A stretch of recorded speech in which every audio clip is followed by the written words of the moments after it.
This really isn't about anything. I just wanted to share this shoot. I started shooting Kristen when she was 16, I think, back in 2019, and she's come such a long, long way. So I really wanted to share the shoot with you.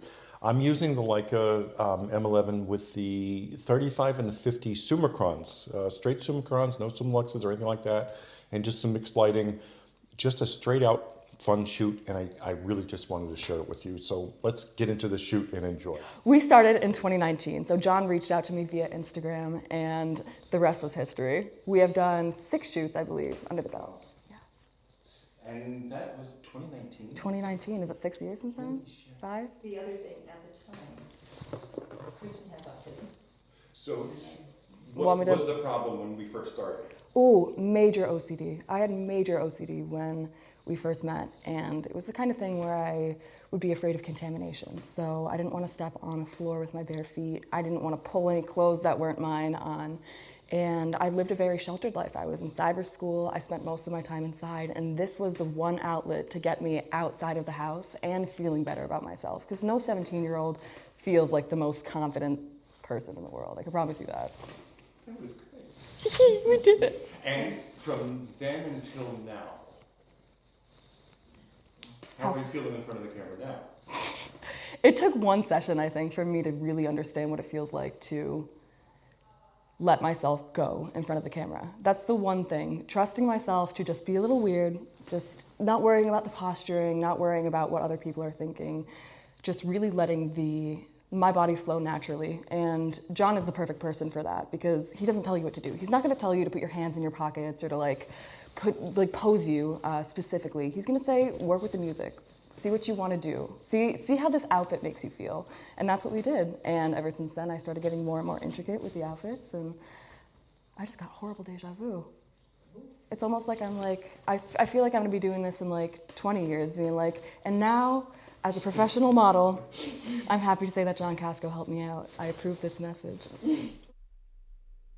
Now, I probably don't even have to say this anymore, but great card. Always shoot a great card before your shoot, but I'll keep saying it.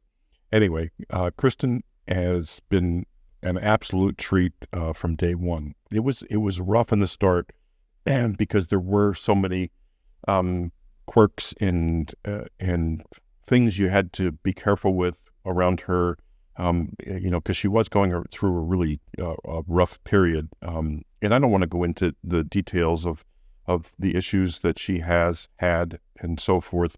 It's just that it was a rough start. She did fantastic from the start, but it was just a little bit more work than you would normally have.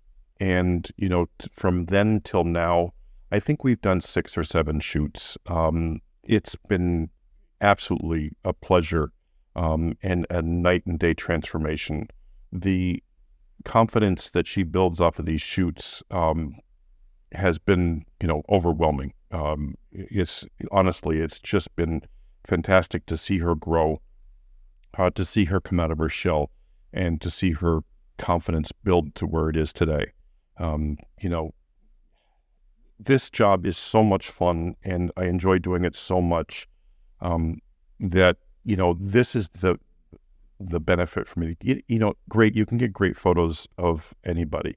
But to see this kind of transformation, it just makes the job even more special. And that's the sad part for me is, for people that are just, I don't know how to put it, like gearheads or, into the gear more than the photography part of it. I feel bad for them missing out on this part because this part is so special. I could be shooting her with an iPhone through this journey, and it would still give you the same feeling and the same confidence at the end as shooting with a professional camera, because it is the subject that matters in the end, no matter what. And believe me, don't come at me. I'm not saying the iPhone is just as good as a professional camera. I'm just saying this journey could have taken place with anything, no matter what your camera system, no matter what the expense was, it just didn't matter. I started off with the 2 lights, I apologize, and now I'm down to just the 1 light with the beauty dish. I wanted more of a hard light again. I always start off soft and I end up, using hard light all the time because I love the look. And she has the face for it. If they do have blemishes, you're going to work harder in post-production with hard light. There's no ifs, ands, or buts. I'm sorry I blocked your view on this one, but I pull the camera around soon. But sometimes it is just so worth the post-processing you have to do for people with skin issues with hard light because of the looks you can get and the different styles you can do with hard light. I know everybody's afraid of it and everybody wants soft and big and better. And, and I do it too. Like I have that giant softbox I use all the time. But, the look of a hard light, whether you're using a beauty dish, a reflector, or just a bare bulb, is so much fun, and you can get such unique looks out of it. You can create the shadow, you can hide the shadow, you can do whatever you want with it, and just get some, great images. So, if you haven't tried it yet, try it. It is a lot of fun. It's frustrating to start. Sometimes you just, and believe me, don't look at the back of the camera and go, oh God, I hate this look. But, so I'm going to stick with the beauty dish, but I'm using a fill light in the back. And I probably have that down to like half power, quarter power. And I even have the beauty dish set. I think it's at 8. I want that little pop of light interface, and then I want the overall coverage with this outfit. I didn't want to make it, too hard because of the coat and the deep shadows that way. But other than that, it's, it came out beautiful. The lighting worked really, really well. But, for me, if I can get away with one light, 90% of the time I will, because I just like one light setups. I'd rather use a reflector in one light, or put them close to the backdrop and use one light. If I want the backdrop lighter, you just have to play with that and see. And believe me, like you have to remember, I'm working probably a 10-foot space here.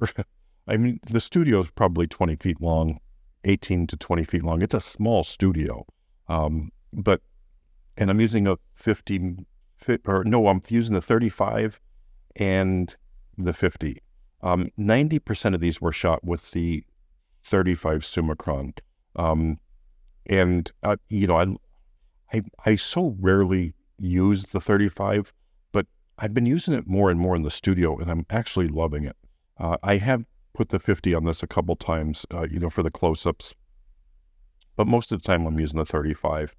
And it's rendering beautiful on this camera, which is surprising to me.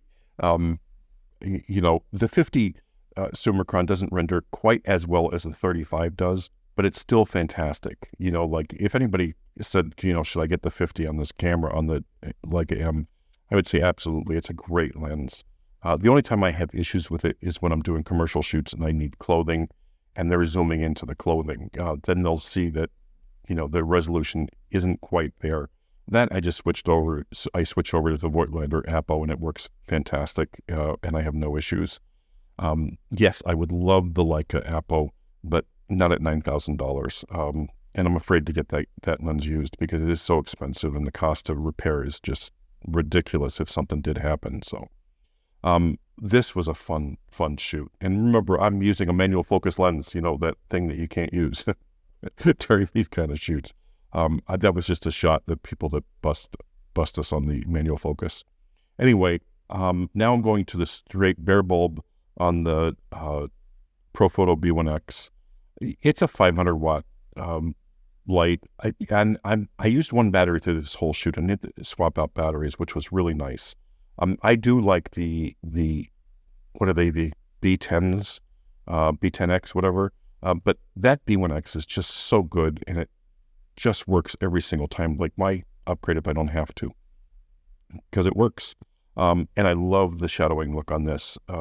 Like I said, definitely try this. I can pull her away from the backdrop more and then drop that shadow down more if you didn't want that harsh of a shadow. But the cool looks you can get with it. And her skin is pretty decent. There are some issues that I had that I did some light touch up on her skin. Pretty much these are straight out of the camera. I didn't like color adjust, but there is no window light coming in. So that's the other thing. This is, basically what I'm getting without, and I didn't even use the gray card yet. So like when I do the final edits, I'll click on the gray card and correct them all at the same time for each segment that I did.